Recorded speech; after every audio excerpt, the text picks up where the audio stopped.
I don't really understand what they're trying to do. Citizen aren't in this ballpark. Releasing a $7,500 watch from a company that releases $250 watches as part of their regular campaign? I don't know, guys. Let's take a little time and talk a little watches.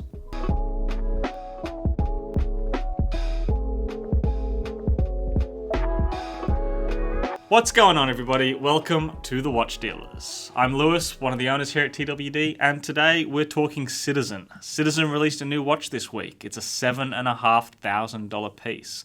What else can we buy in that price range? We're going to take a look at all that and more later in the show. But first, I want to remind you, like and subscribe to the channel. It really does help. Also, visit www.thewatchdealers.com.au.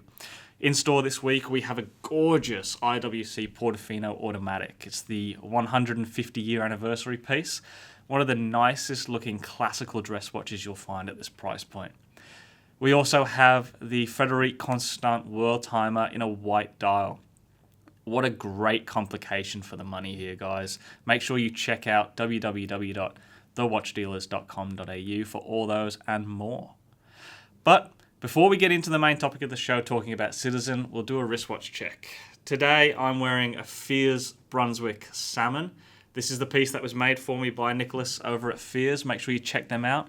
It's got one of the most incredible dials of any watch I've tried under $10,000. It is incredible. Give Nicholas a shout out on his Instagram page and over on the Fears Instagram page. They are a great company doing great things. So, Citizen have announced a new watch this week. It's a bit of a weird one. It's a $7,500 integrated sports piece, so jumping on that AP, Royal Oak, even Zenith bandwagon. So let's talk about that. Citizen have made some pushes recently in their higher end models. I mean, I think we all remember the world's most accurate watch that they released a couple of years ago. And that was certainly impressive, and they made it all in white gold and unbelievably unaffordable. It's a strange move from a manufacturer that brings you the Citizen Nighthawk and many, many other very, very affordable timepieces.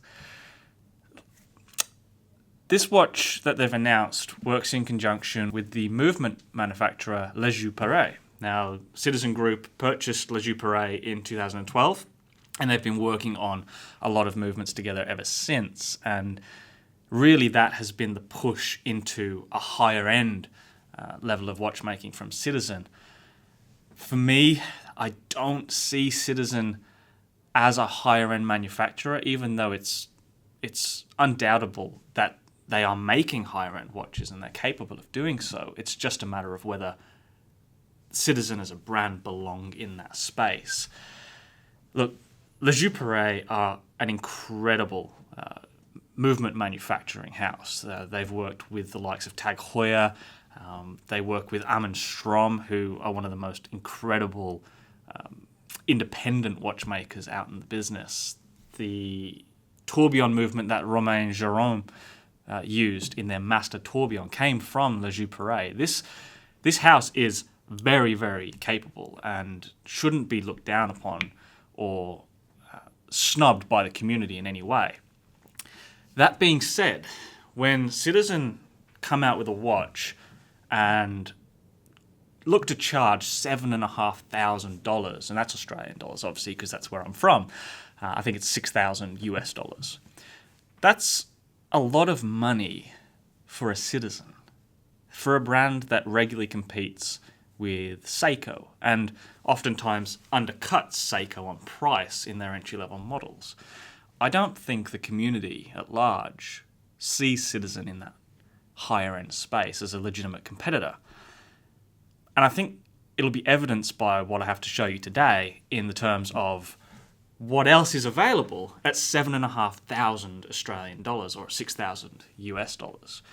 What's readily available at that price point that, in my opinion, Citizen just cannot compete with. First, let's discuss what is involved in this new Citizen watch, the caliber 0200. And a lot of the marketing around this new watch is based around that caliber.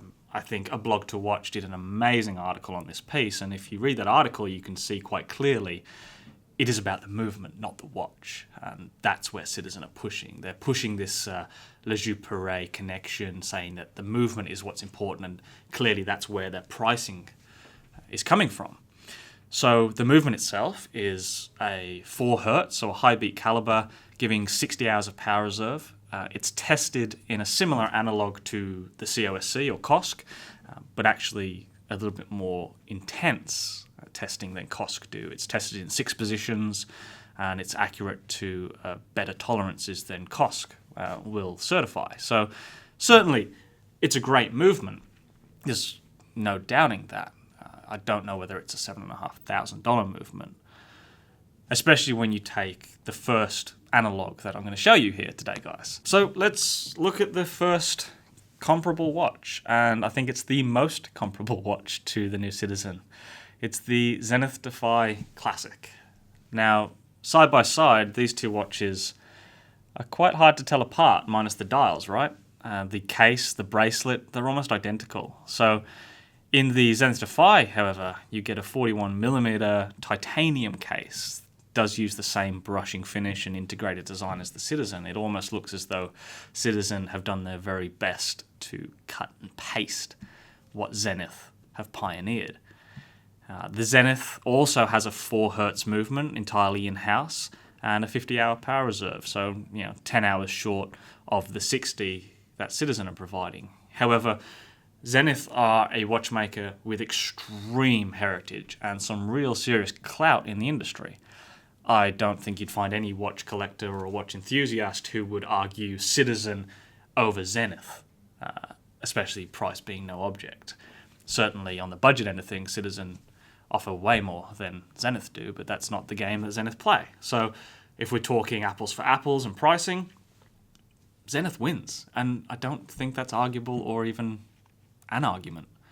So if I had $7,500 in my pocket and I'm going to an AD or I'm going to a dealer, I'm going to walk out of there with the Zenith Defy Classic or the Zenith Defy Skeleton before I even consider this new Citizen watch. They look the same, the movements give us essentially the same thing, but one has some brand heritage behind it and some real value retention behind it that the other doesn't. And I think that's going to continue as we go through this video. The second watch to talk about is the Grand Seiko Snowflake. We're looking at 41mm sports pieces at around $7,500.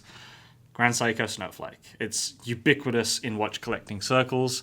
It's one of the best watches available at this price point. The dial has been talked to death, and there aren't enough superlatives to speak to this dial. It is incredible. 41mm, again titanium. This time we have the 9R65 spring drive movement. Now, whilst not truly mechanical, it is a mechanically powered quartz movement that is accurate to plus 15 seconds a month. A month. Not a day, a month. That's insane, guys. That's less than a second a day it's gaining. Citizen can't compete with that. Zenith, the last Zenith we just talked about, couldn't compete with that. So if you're looking for a 41mm sports piece that's a little bit off the radar and a little bit down the rabbit hole, and Japanese, like Citizen, Grand Seiko Snowflake.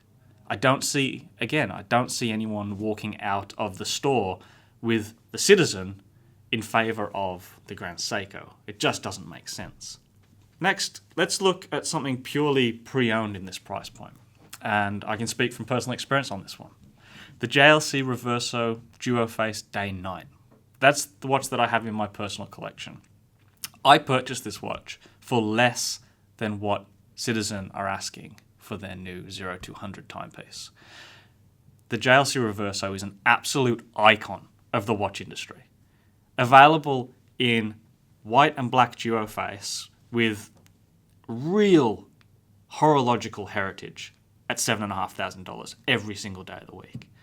Now, whilst not what we would consider a modern day sports timepiece, like the Citizen is certainly a modern day sports piece, the Jaeger-LeCoultre Reverso is truly an historical sports piece. We know the story of the 1931 development of the piece, developed for polo players to protect their watch. They flip over the case and you have a steel back. Now, clearly, you wouldn't be running around wearing a Jaeger-LeCoultre Reverso to do your sport in 2021. There are better options out there. But at $7,500, again, is the Citizen competing here? I just don't see it. Let's take it a step further and add some complication. Now, traditionally, a very expensive complication to get into is a chronograph. And if we're looking at the king of chronographs, not named Daytona, we're looking at Omega. And the Omega Speedmaster, the previous generation, we're seeing now trading at around $7,000 to $7,500, whether that's Hesalite or Sapphire Sandwich. It's very hard to justify a Citizen over an Omega. I mean, we're talking one of the big, recognizable Swiss watchmaking houses in Omega. If we're going to go for a Speedmaster, my personal preference, and I've owned this watch in my personal collection, would be the Sapphire Sandwich. I don't buy into a lot of the hype and heritage around the moon landing being what that modern Speedmaster is. Obviously, the design hasn't changed too much, but the modern Speedmaster is about more than just the moon landing. It's one of the nicest looking, most elegantly designed manual wind chronographs that you can buy. Now, talking about Speedmasters, I was sitting at home reading about this new Citizen watch and spoke to my wife, who's a little bit of a watch nerd herself. And the first thing out of her mouth was, why would you buy that? Buy a Speedmaster. So it would seem that Citizen have really put themselves in a tough spot here. And it's all about pricing. I think objectively, the new Citizen 0200 is a nice looking watch. The movement is accomplished enough and it offers great specs. But at the $7,500 price point, I think they've shot themselves in the foot. Now, they'll sell some of these watches, there's no doubt about that. I don't see it being the kind of success they would like, though. If Citizen were hoping to hit the next hot watch trend with the integrated sports, bracelet, nice brushed case, that Gerald Genta bandwagon that they're jumping on, they've done it at a weird time. Because in about a week's time from now, which is the 5th of March 2021, in about a week or two, I think we're seeing the launch of the Tissot PRX Automatic with the Powermatic 80 movement. That watch is going to have very similar case design, very similar brushed integrated bracelet design as this Citizen. It's going to retail at $1,000 with an 80-hour power reserve ETA movement that has been tested for years. That watch is going to be the new hot watch of 2021. It is going to be the Timex Q, the Casio. At $1,000, Tissot have absolutely stolen Citizen's lunch. It's a weird one. Why have Citizen poured all this money, all this R&D into this watch at this time? This is a watch that maybe a year ago or 2 years ago could have done really well. But it's come out at a point where the market is absolutely saturated with integrated steel sports watches. And it's saturated with that kind of watch at every budget. So picking the budget line of between $5,000 and $8,000, you've probably picked the worst budget you could pick. It is stacked with sports watches, and it's stacked with integrated sports watches. Let me know in the comments down below what you guys think. Is Citizen shooting themselves in the foot by releasing this watch at this price point? What price point do you think this watch would sell well at? Have your say down below. And as always, guys, like and subscribe to the channel. We bring out new videos every Saturday morning. The videos drop at 6 a.m. East Coast time in Australia. Until then, take care.